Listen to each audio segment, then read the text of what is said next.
Okay, everyone, fire alarms are only toys to play with when you buy them to use in your house,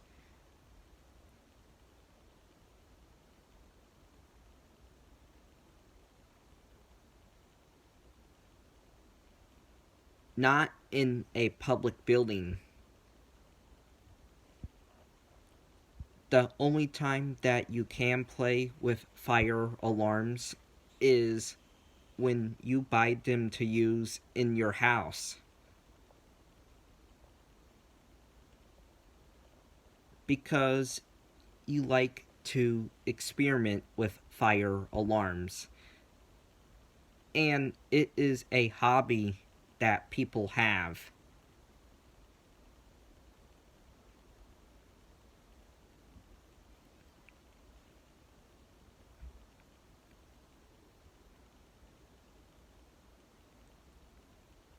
So,